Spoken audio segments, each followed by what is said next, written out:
అరే సాల్ రా, పొద్దుగాలనే కాలేజీకి పోవాలి. నీలెక్క పానీపూరి బండి అనుకుంటాను వారు సాయంత్రం పెట్టుకోనికి.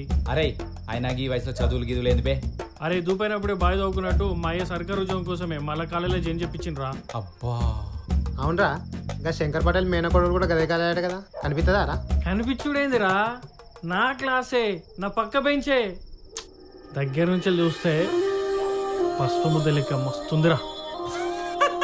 పోరికి నీకు పాండవనవాసం తేడా ఉంటది. గా పోరి తలుచుకుంటూ ఊహల్లోనే ఊగు, లేకపోతే ఉట్టి ఊగుతావు. ఏ ఆపురాని ఏవా గింతవరకు గప్పిలేదు, ఒక్క మాట కూడా మాట్లాడలే. గప్పుడు ఉట్టి గిట్టి ఏందిరా, నా మందా ఇక నన్నే తిడతారా మీరు? అరే నాకు చిన్న డౌట్ రా, ఎప్పుడు బేబీ లోపలికెళ్ళే ఊరుతుంది బయట రాదు? ఎప్పుడో నీ పెళ్ళి ఎప్పుడు చూసినా.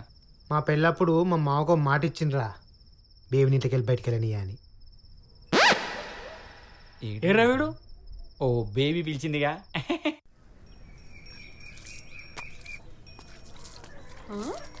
ఏం రంగయ్య తాత, అమ్మా తాతయ్య నుంచి అంకుల్ అయిపోయినావు, మళ్ళీ పెళ్లి చేసుకుంటావా ఏంది? నా మనోరాలు వద్దని తలకు రంగు పూసిందే. వస్తానే.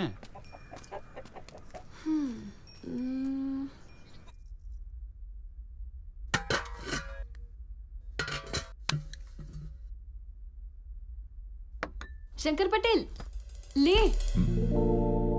ఏంది బిడ్డ? నువ్వులే చెప్తా, కూర్చో. వస్తున్నా.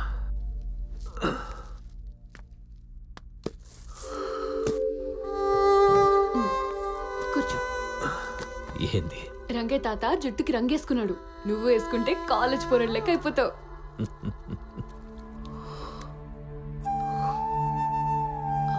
ఏడుస్తున్నావేంది శంకర్ పటేల్? కావేరి వదిన యాదకొచ్చిందా? ఏం లేదు బిడ్డ, ఏం లేదు.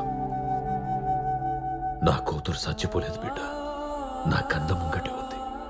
అవు బిడ్డ, నువ్వు నాకు అన్నం తినిపించేటప్పుడు నీ చేతి ముద్దలో శంకర్ పటేల్ అని పిలుస్తావు చూడు. అప్పుడు నీ మాటల్లో నువ్వు సంతోషంగా ఈ గడిలో తిరిగేటప్పుడు నీ పట్టీల శబ్దంలో నా కూతురు బతికే ఉంది బిడ్డ. కూతురు మీద అంత ఇష్టం ఉన్నప్పుడు అంత శిక్ష ఎందుకు వేసినావు? ఇల్లొత్తులు వెళ్ళిపోయిందని కోపమా?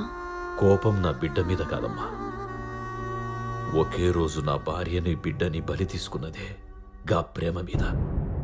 నా లెక్క ఏ తల్లిదండ్రులు బాధపడకూడదని శిక్ష నాకు నేనే వేసుకున్న బిడ్డ.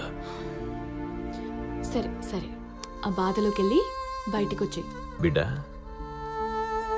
ఊర్లా ఇంట్లా నన్ను చూస్తే అందరికీ భయం, మరి నేనంటే నీకు భయం లేదా బిడ్డ? నువ్వు ఊర్లో వాళ్ళకి దొరవి, ఇంట్లో వాళ్ళకి పెద్దవి, నాకు మాత్రం ఎప్పటికీ శంకర్ పటేల్వే. నాకెందుకు భయం?